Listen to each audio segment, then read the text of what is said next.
Kisah Para Rasul pasal 18 ayat 2 sampai 28. Paulus di Korintus. Kemudian Paulus meninggalkan Athena, lalu ia pergi ke Korintus. Di Korintus ia berjumpa dengan seorang Yahudi bernama Aquila yang berasal dari Pontus. Ia baru datang dari Italia dengan Priscilla istrinya, karena Kaisar Claudius telah memerintahkan supaya mereka semua orang Yahudi meninggalkan Roma. Paulus singgah ke rumah mereka, dan karena mereka melakukan pekerjaan yang sama, ia tinggal bersama-sama dengan mereka.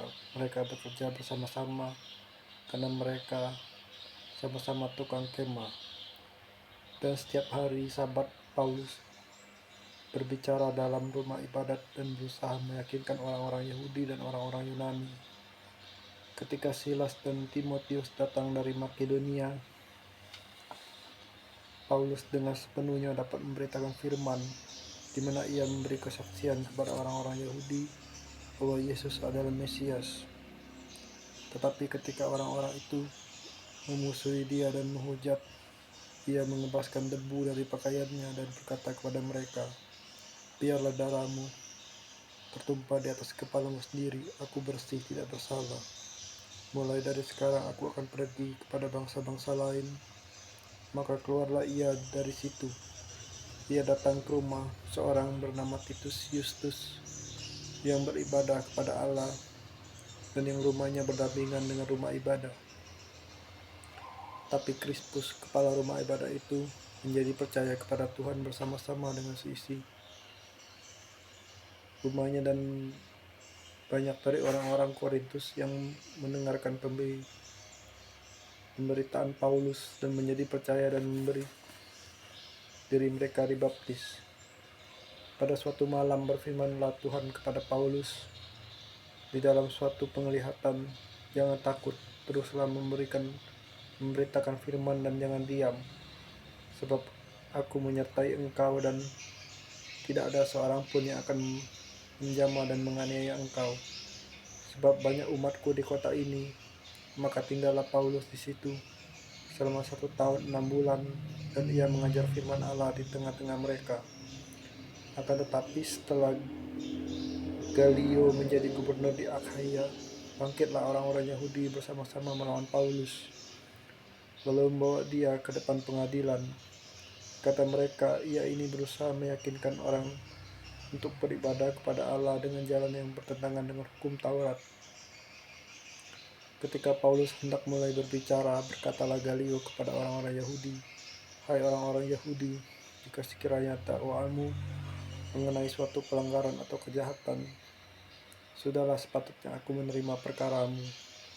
Tapi kalau hal itu adalah perselisihan tentang perkataan atau nama atau hukum yang berlaku di antara kamu, maka hendaklah kamu sendiri mengurusnya. Aku tidak adalah menjadi hakim atas perkara yang demikian." Lalu ia mengusir mereka dari ruang pengadilan. Maka orang itu semua menyerbu Sostenes, kepala rumah ibadah, lalu memukulinya di depan pengadilan itu. Tapi Galio sama sekali tidak menghiraukan hal itu. Paulus kembali ke Antiokhia. Paulus tinggal beberapa hari lagi di Korintus. Lalu ia minta diri kepada saudara-saudara di situ dan berlayar ke Syria. Sudah ia mencukur rambutnya di Krenggea, karena ia telah bernazar. Priscilla dan Aquila akan menyertai dia. Lalu sampailah mereka di Efesus. Paulus meninggalkan Priscilla dan Aquila di situ. Ia sendiri masuk ke rumah ibadat dan berbicara dengan orang-orang Yahudi. Mereka minta kepadanya untuk tinggal lebih lama di situ, tapi ia tidak mengabulkannya. Ia minta diri dan berkata, "Aku akan kembali kepada kamu jika Allah menghendakinya." Lalu bertolaklah ia dari Efesus.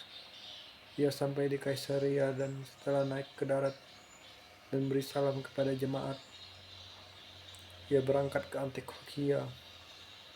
Setelah beberapa hari lamanya ia tinggal di situ, ia berangkat pula lalu menjelajahi seluruh tanah Galatia dan Frigia untuk meneguhkan hati. Apolos di Efesus. Sementara itu datanglah ke Efesus seorang Yahudi bernama Apolos yang berasal dari Alexandria. Ia seseorang yang fasih berbicara dan sangat mahir dalam soal-soal kitab suci. Ia telah menerima pengajaran dalam jalan Tuhan. Dengan bersemangat ia berbicara, dan dengan teliti ia mengajar tentang Yesus, tapi ia hanya mengetahui baptisan Yohanes. Ia mulai mengajar dengan berani di rumah ibadah, tetapi setelah Priscilla dan Aquila mendengarnya, mereka membawa dia ke rumah mereka dan dengan teliti menjelaskan kepadanya jalan Allah. Karena Apolos ingin menyeberang ke Akhaya, saudara-saudara di Efesus mengirim surat kepada murid-murid di situ supaya mereka menyambut dia. Tibanya di Akhaya, maka ia oleh kasih karunia Allah menjadi orang yang sangat berguna bagi orang-orang percaya, sebab dengan tak jemu-jemunya ia membantah orang-orang Yahudi di muka umum dan membuktikan dari kitab suci bahwa Yesus adalah Mesias. Amin. Terima kasih Tuhan Yesus, dan demikian ku membaca firman-Mu pada hari ini. Amin. Puji nama Kristus.